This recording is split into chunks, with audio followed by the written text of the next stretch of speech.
fani bo'yicha yosh kitobxon loyihasiga qatnashadigan o'quvchilar bilan tanishib chiqsak. 5-sinf o'quvchisi Muxtarbek Shabnam. 6-sinf o'quvchisi Qurbonali Diana. 6-sinf o'quvchisi Ataxon va Rana. 7-sinf o'quvchisi Babajon va Durdona. 8-sinf o'quvchisi Omar Munisa. 8-sinf o'quvchisi Ibashova Diana. 9-sinf o'quvchisi Bolisova Nilufar. 9-sinf o'quvchisi Tashpolat Dildara. 10-sinf o'quvchisi Ergashbek Asadbek. O'quv ishi bo'yicha muavini Berdibek va Dana apayimiz. O'quv ishi bo'yicha muavini Jo'ltasbay va Guljan apayimiz. Boshlang'ich sinf o'qituvchisi Asxan va Gulxan apayimiz. Rus tili fani o'qituvchisi Ulon va Nargiza apayimiz. Maktabimizning kutubxonachisi Ahmed va Janar apaylarimiz. O'quvchisi Ataxon va Rana, Alisher Navoiy qiziq hikoyalar, ya'ni hikoyalar to'plamidan hikoyalardan namunalar. Men sizlarga Alisher Navoiyning qiziq hikoyalar degan asarini tushuntirib beraman. Bir kuni bir ishyoqmasdan bir kishi bo'ladi, biroq u o'zining qorni to'ydirish uchun puli yo'q bo'ladi va o'zi ishga ham kirishgisi kelmaydi. Va uni odamlar olib kelsa, ulardan bir burdondan so'raydi ekan. Kunlardan bir kuni uning qorni ochib ketadi va u novvoyxonaga borib o'zining puli yo'q bo'ladi. Alisher Navoiyni kim sifatida taniymiz? Uning qanday asarlarini bilasiz? Alisher Navoiy yozuvchi, shoir, mukofotgar, g'azal mulkining sultoni, o'zbek adabiyot tilining yozuvchisi. 7-sinf o'quvchisi Babajon va Durdona, Ravshan Dastona. Assalomu alaykum. Men sizlarga Ravshan Dastona. Men hali hozirgi ijodiy tilda Ravshan Dastoni o'qib chiqdim. Ravshan Dastoni o'rniga sizga kiruvchi asardan biri. Bu daston sonli 100 ga yaqin dastonni Baxshi Ergash Mamuriyning o'g'li kuylagan.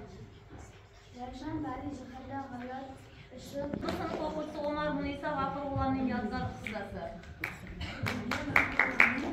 Yazgar nomli qissasini o'qidim.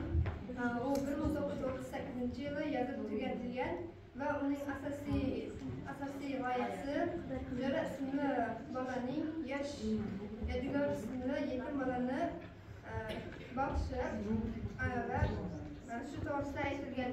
Yozning issiq kunlarida bog' ichida Jo'ra 22 yoshli yosh bola ketayotganida bir suluv qiz o'tayotgan edi. Suluv qiz Jo'radan yordam so'rab, menga yordam bera olasizmi deganida Jo'ra unga hech qanday o'sha bolaning oti Yodgor bolaning umri haqida qanday Jo'ra bilan Saodat bilan qolgan to'g'risida aytilgan.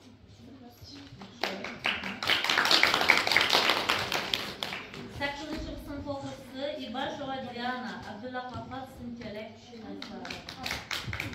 Assalomu alaykum. Men bugun Abdulla Qahhorning Sinchalik qissasini gapirib beraman. Abdulla Qahhor bu qissani 1908-yilda yozgan. Qissa Saida ismli. Qahhor bu qissani hozirgi o'zbek ayollarining xarakteri sifatida umumlashtirgan. Sinchalik qush bilan Saida timsohi orasida o'xshashliklar bormi? Ha, ikkalasining o'xshashligi bor. Sinchalik qushning ismi. U o'ylar ekan, men uxlab yotsam, osmon qulab tushsa, men osmonga ko'tarib olaman deb, qolib qolaman deb oyog'ini ko'tarib yotar ekan. Shu Saida ham shunday qiz. O'zi kichkina bo'lsa ham tinmay yurishlaydi. Hamma harakatni o'zi qiladi. Yaxshi, rahmat. 7-sinf o'quvchisi Bolisova Nilufar G'afurullohning yodgor qissasi. Bu men sizlar bilan tanishtirgan qissam G'afurullohning yodgor qissasi. Bu qissada Yodgor ismli bolakayning hayoti tasvirlangan. Bu voqea 1938-yilda Toshkent shahrida ro'y berdi. Bir taranchi to'qan ayol kelayotgan bo'ladi va ikkalasi gaplashib qoladi. Ayol, men o'sha bir yil avval erga ketgan edim ota-onamning ruxsati bilan, lekin u bilan yashashga juda ham baxtsiz hayot kechiraman. U meni uradi. Men u bilan yashaganda juda ham baxt ko'rmayman deydi. Endi Jo'ra aytadi, endi sizga qanday qilib yordam ko'rsatish mumkin deganda, siz xolis xizmat qilib ko'rgan bo'lsangiz, ikkalasi. Agar siz Jo'raning o'rnida bo'lsangiz nima qilar edingiz? Agar men Jo'raning o'rnida bo'ladigan bo'lsam, uni o'zim ham uning onasiga bermas edim. 9-sinf o'quvchisi Tashpo'lat Dildara Shiroq afsonasi.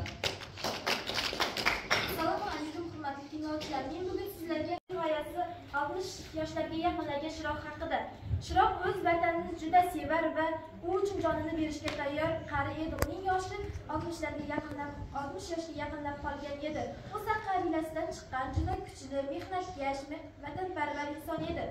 Bir kun ular ko'chmanchi xalq edi va ularning xalqlarida har doim o'yin kulgi, yigitlari quvnoq, qizlari har doim kulgu bilan yurar edi. Lekin bu safar unaqa kulgu o'yinlar sezilmadi, chunki ularning boshlariga og'ir musibat tushgan edi. Ya'ni Eron pochchasi ularga urush ochishni rejalashtirgan edi.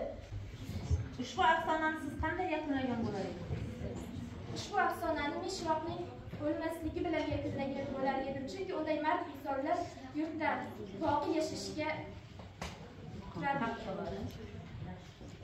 O'quvchisi Ergashbay Asadbek Yusuf Pasqoshning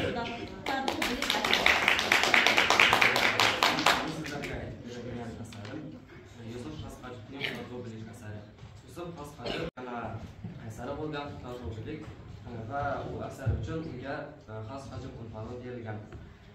Mening fikrimcha Xitoyblik asari bugungi kunning eng buyuk asarlaridan biri hisoblanadi, chunki u asarda bugungi kunning muammolarining javoblari berilgan va ular haqida qalamcha suzgandir. Shoir asarni sifatida keladi. O'g'ilmish esa Aytoldining o'g'li bo'ladi va aql zakovatni bildiradi. O'smirmish esa o'g'ilmishning qarindoshi bo'ladi va qanoatlikni bildiradi. Asarning siz uchun e'tiborli tarafini ayting.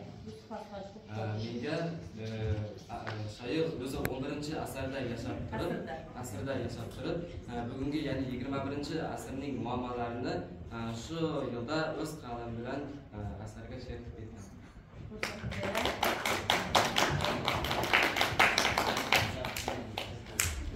Gapirishdi. Hakamlar hayoti o'rinlarni belgilab bersangiz. Ko'plab insonlar kitobni sevib o'zlariga yaqin do'st bilib e'zozlar ekanlar. Shunday ekan siz ham bilimlar xazinasi bo'lgan kitobga mehr qo'ying, uni asrab-avaylang. Hurmatli o'quvchilar, yuqoridagi fikrlarni tinglab sizning kitobga bo'lgan mehringiz yanada oshdi degan fikrdamiz. Shu narsaga doim amal qiling. O'qib o'rganayotgan kitoblarimizni ko'z qarashingizga asrab-avaylab saqlaylik. Bu kitoblardan kelajak avlodlar ham foydalansinlar.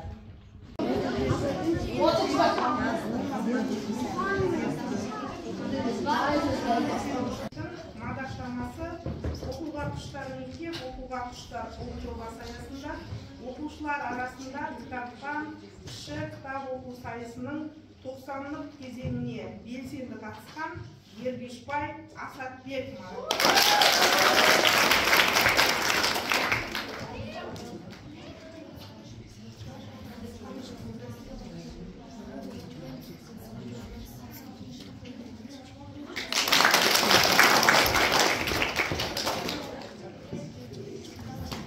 Дәл сол мәтінге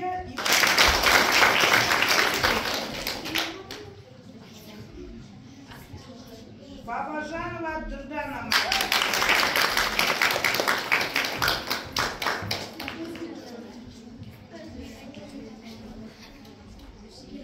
Kurbanali Diana.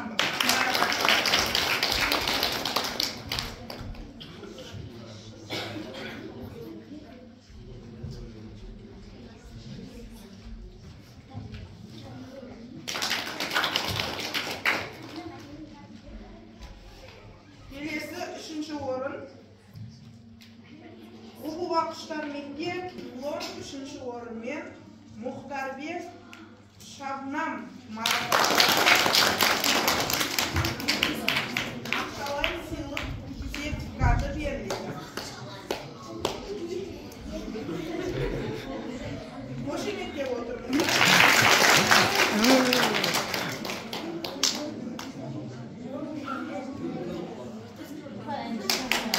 Tağı da bize 3. orun Taşpo'lat Dildarova.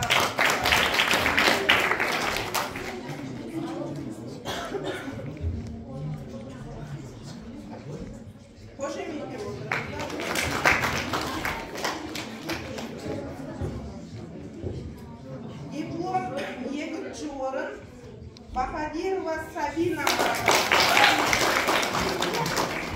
2000 теңгелік сертификат беріледі.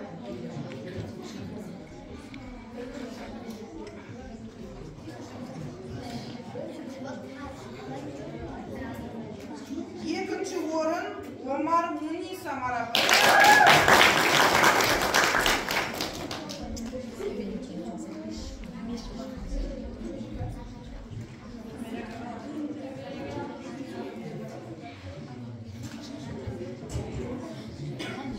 Диплом бірінші орын Атапанова 3000 теңгенің сертификаты беріледі.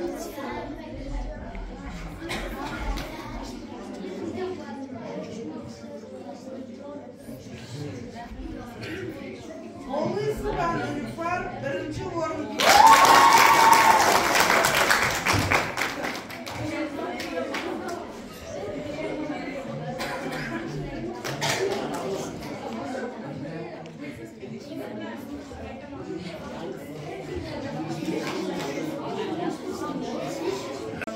Төменгі және жоғары оқу оқушыларын бөліп, дәл марапаттарды осылай үйлестірдік. Қатысқандарыңызға рахмет.